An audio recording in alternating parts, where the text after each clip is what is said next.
Salut YouTube et bienvenue sur Binge Flixers. Alors aujourd'hui dans cette nouvelle vidéo qui sera certainement un petit peu courte due au format même de la série dont nous allons discuter, nous allons parler de la série Quarterback disponible depuis courant 2023 à peu près sur Netflix. Donc Quarterback c'est quoi? C'est une série documentaire en 8 ou 10 épisodes qui nous parle tout simplement de football américain et plus particulièrement du sort de 3 quarterbacks de la Ligue de football américaine. Alors il faut savoir que je n'avais jamais regardé de match de football américain avant de voir cette série. Je savais globalement comment ça se jouait, mais je ne connaissais pas les règles, ni quoi, ni que.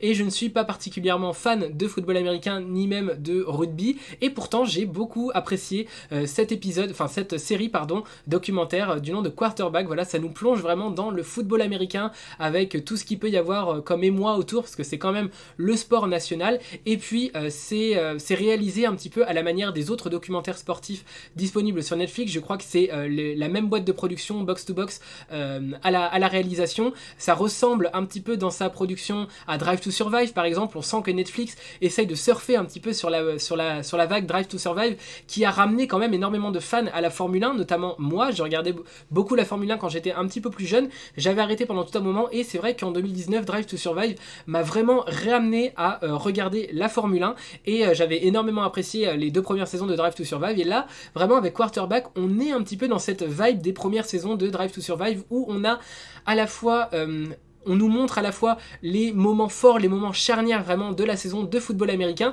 et d'un autre côté on nous montre aussi tous les coulisses qui peuvent être intéressants pour les fans. On nous montre des images exclusives et surtout un côté très intime de la vie des quarterbacks dont on va parler. Les quarterbacks qui ont été choisis, je pense que peut-être que ça va changer au fil des saisons, mais là en tout cas on nous parle de Kirk Cousins qui je crois joue pour les Vikings de Minnesota si je me souviens bien.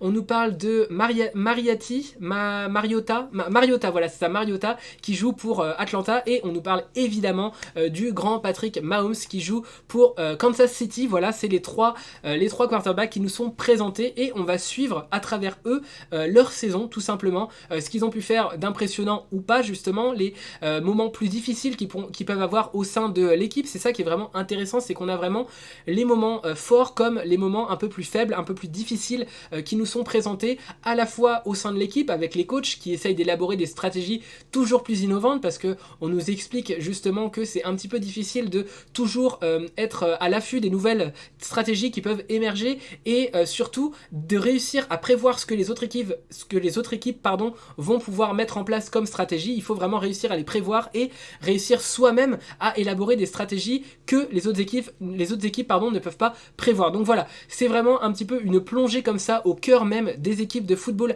américain qui est vraiment réussi. On a tous les côtés qui sont à côté aussi de la vie de ces quarterbacks, parce que il faut savoir que le poste de quarterback c'est vraiment le poste central au football américain. C'est vraiment le joueur central, un petit peu comme on a le franchise player dans les équipes de NBA ou comme on a l'avant-centre au football. Et bien là le rôle de quarterback c'est vraiment le rôle qui est le plus mis en lumière en tout cas dans les matchs de football américain, et donc on décide de suivre ces quarterbacks et surtout tout le suivi médiatique qu'il peut y avoir autour et la préparation aussi. On nous parle beaucoup de préparation qui est quand même assez forte, hein. On le voit dans cet épisode, c'est vraiment ils ont vraiment beaucoup de mal au moment de la préparation. C'est quelque chose de très très physique. On leur demande à la fois de courir vite, de lancer loin, fort, précisément, il faut qu'ils sachent tout faire, qu'ils aient aussi énormément de sang-froid, parce que il faut qu'ils à chaque moment, à chaque milliseconde, ils sachent exactement quel sera le meilleur move à faire dans la seconde qui suit. Et c'est en ça qu'il faut vraiment être très complet pour être quarterback, et c'est probablement, après je sais pas, je n'y connais pas trop en football américain, mais en tout cas de la façon dont c'est présenté, ça nous est vraiment présenté comme le rôle peut-être le plus complexe, le plus difficile à maîtriser dans une équipe de football américain. Et là on a vraiment des stars en devenir, ou enfin plus ou moins en devenir. Il y en a qui ont déjà fait leurs preuves et il y en a un autre du nom de Patrick Mahomes qui est la future star du football américain, qui est vraiment un quarterback de renom, qui a énormément de fans tout autour de la planète, mais plus particulièrement aux États-Unis, et qui est vraiment en vue pour être le prochain très très grand joueur de football américain.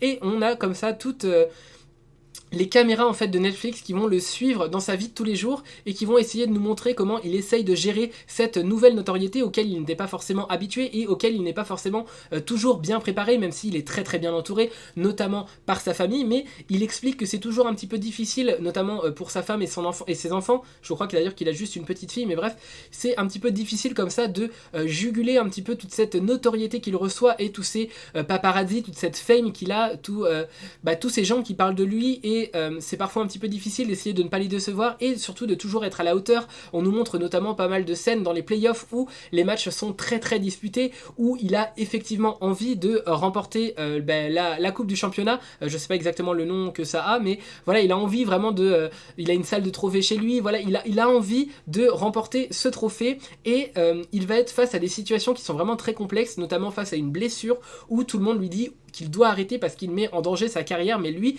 n'a absolument pas du tout envie d'arrêter. Il a extrêmement mal aux pieds, mais il continue de jouer, il boite, il est presque même, il marche à cloche-pied quand il n'est pas en train de courir, et pourtant il doit quand même faire des sprints sur 50 mètres pour essayer d'aller mettre la balle dans l'embut, d'essayer de faire la passe parfaite. Vraiment, c'est très difficile physiquement pour lui, mais il se bat. Il est vraiment montré dans cette série comme un battant, comme quelqu'un qui a envie de tout réussir. Alors je pense que c'est très clairement le cas de tous les quarterbacks de ce championnat de football américain, parce que pour en arriver à un tel niveau, il faut un niveau de détermination intense, il faut une capacité à aller au-delà de la douleur, aller au-delà de l'épreuve, de se surpasser tout simplement. Il faut vraiment avoir ces capacités-là. Donc je pense que c'est vraiment le cas de tous les quarterbacks, mais là dans la série quarterback sur Netflix, c'est vraiment centré sur les exploits de Patrick Mahomes, Kirk Cousins et Marcus Mariota. Voilà, c'est vraiment centré sur ces trois-là, mais plus particulièrement Patrick Mahomes parce que évidemment c'est la future star en devenir. Moi je trouve que c'est vraiment bien réalisé, ça nous donne envie vraiment de suivre le football américain. En tout cas, ça m'a donné cette envie-là. Je sais que je crois que...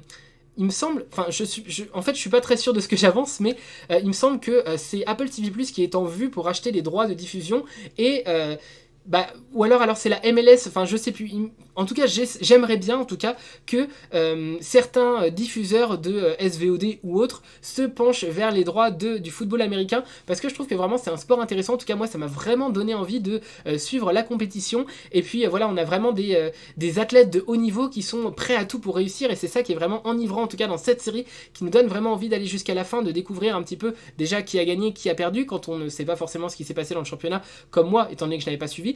Et je trouve que c'est fait d'une manière où c'est accessible pour les gens qui ne connaissent pas grand chose au football américain. Vraiment, je n'y connais absolument rien, je connais pas les règles et tout, mais pourtant c'est assez accessible et on est vraiment plongé dans ce suspense de qui va gagner, qui est-ce qui va y arriver ou qui est-ce qui ne va pas y arriver. Voilà, on est vraiment plongé dans ce suspense là, dans les tourments auxquels peuvent être confrontés les joueurs, et c'est vraiment intéressant d'être immiscé comme ça au sein même de l'équipe. Voilà, moi c'est un documentaire que j'ai beaucoup apprécié, enfin documentaire, plutôt une docu-série une série documentaire on va dire pour être plus précis, que personnellement j'ai beaucoup apprécié. Voilà, je ne sais pas si vous avez regardé Quarterback sur Netflix, en tout cas si ce n'est pas le cas, eh bien je vous conseille de la regarder si vous aimez tout ce qui est sport un petit peu, et surtout que vous n'êtes pas forcément familiarisé avec le football américain, mais que vous avez envie d'en apprendre quelques petits rudiments, eh bien ça peut être une bonne porte d'entrée vers le football américain. En tout cas, moi j'ai trouvé que c'était une très bonne porte d'entrée. Et si vous avez vu Quarterback sur Netflix, n'hésitez pas à me dire ce que vous en avez pensé dans les commentaires. C'est toujours un plaisir pour moi de vous lire. Et sur ce, je vous dis à la prochaine pour une prochaine vidéo. Salut YouTube!